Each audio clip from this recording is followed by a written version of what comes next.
ကျွေးဆိုသည်မြတ်ဘယ်ကျွေးပဲဖြစ်ဖြစ်ပေးဆိုင်ရမှာဖြစ်တယ်ပေါ့ကံကြမ္မာဝတ်ကျွေးကြတော့မပေးခြင်းလို့နေလို့မရဘူး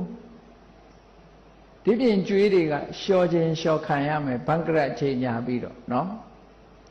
ဒေဝါလီခံပြီးတော့ကျွေးကိုရှောင်လို့ရသေးတယ်တန်မြာကျွေးမှာ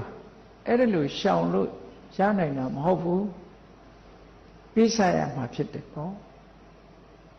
အဲ့ဒီတန်မြာကျွေးဟာမိမိယူထားတာတဲ့အတိုင်းအတာအရာပေးဆိုင်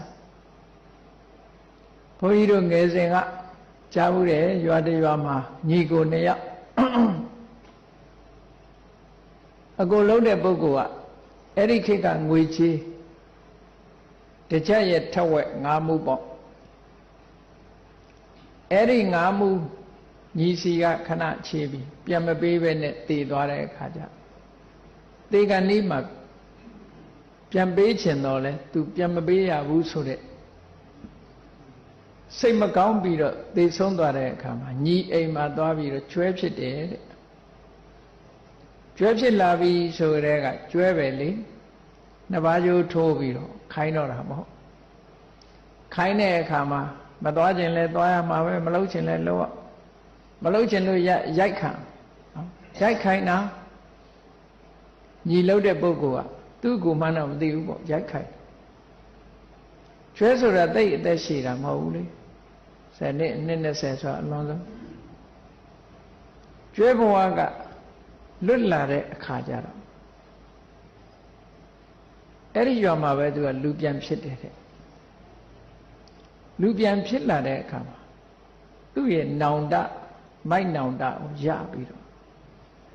တိတတ်တဲ့အရွယ်လေးမှာအိမ်ကပတ်စံ5ပြား90သို့မဟုတ်5မှုကိုယူပြီးတော့သူညီစီသွားပေးတယ်တဲ့မင်းကျွေးငါပြန်ဆက်ပါပြီကွာခြေပါတော့မင်းကပတ်စံလေး5မှုနဲ့ငါ့ကိုရိုက်ခိုင်းလိုက်တာလို့ပြောတဲ့နော်အဲ့ဒါလို့ပြောတဲ့အဲ့တော့ကျွေးဆိုတာဆက်ရစမြဲပဲဒါဆက်ရတယ်မဟာစီဆရာတော်ဘုရားကြီးဟောတဲ့ဓမ္မစကြာတရားတော်ကြီးမှလားပရိစ္ဆေသမုပ္ပါဒ်တရားတော်ကြီးမှလားမသိဘူးဗမာပြည်မှာဖြစ်ခဲ့တဲ့